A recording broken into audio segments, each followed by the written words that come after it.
Yeah, my brother's partner, they actually own a house over on Cook.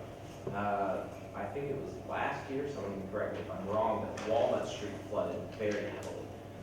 So sewers are a very big problem. Stormwater systems are a very big problem. As I've been knocking doors in the Aiken Street area, a couple of people have told me that they have these huge.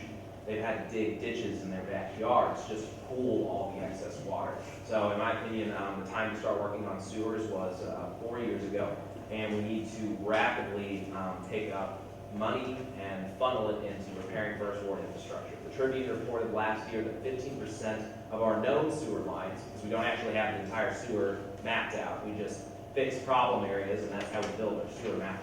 50% of our known sewers are currently failing, which means that we have a lot of work to get done, and we need to ensure that we're prioritizing funds to fix our failing infrastructure, especially in the first ward, which no matter how many times it gets listed as a priority on the ballot initiative, it's continually skipped over again and again and again.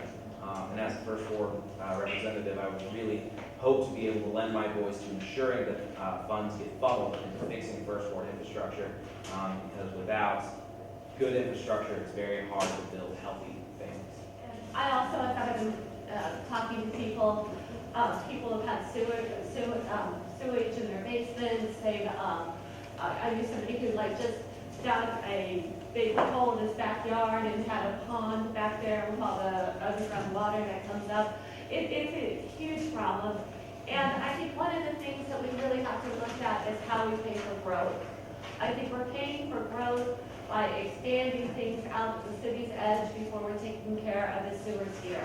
I think some higher impact fees would help us keep tax money that's in the first ward, because when we are spending millions of dollars in the older parts of the city for new development, and we need to keep this here. And that would be one of our first priorities, of course, is for infrastructure, is to have sewers, because that is a major health issue. Well, every month, once you're on the city council, every month they release a capital improvement plan agenda. It shows you the specific issues that they're working on in all of the wards that deal with issues of infrastructure. And infrastructure is not only sewer, stormwater, but it is also electricity, streets, and sidewalks. These problems are more acute in the first ward than they are in any other ward, because the first ward is the oldest part of the city. So we have the most significant issues in terms of sewer and stormwater, lack of sidewalks, streets in disrepair. And so what I've learned is that the city has a strategic plan to deal with major components to repair the sewer and stormwater. They complement that plan by dealing with issues that come up periodically and spontaneously, and trying to address those as they happen. The problem is this: it takes millions of dollars every year to deal with sewer and stormwater.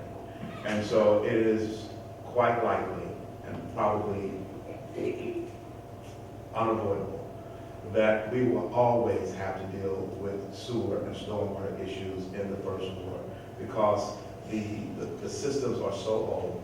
Some of the neighborhoods, like on Aiken Street is built in a floodplain. It would not be approved today. Some of the sewer and stormwater pipes run under houses, and they can't fix them unless the city is able to buy the house, tear it down, so that they can access it. All of these things are important, but it takes time. And so for that reason, it's an ongoing issue.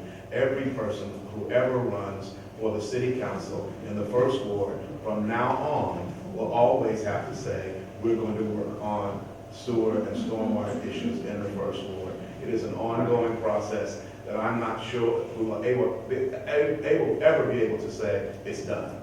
Because the moment it's finished, there will be something else. But we have, what's important is that we have a commitment that we take these issues seriously, that we respond when someone says, my water is cooling in my backyard. We say, we'll be there. We'll be there to see if there's anything the city can do to address those issues. And I've had an opportunity to see the city rally to those complaints and address those issues for individual citizens.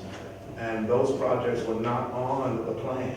They were not a part of the city's vision. They were not in the budget. And they found a way to address some of those issues for individual citizens. And so that's been encouraging in that regard.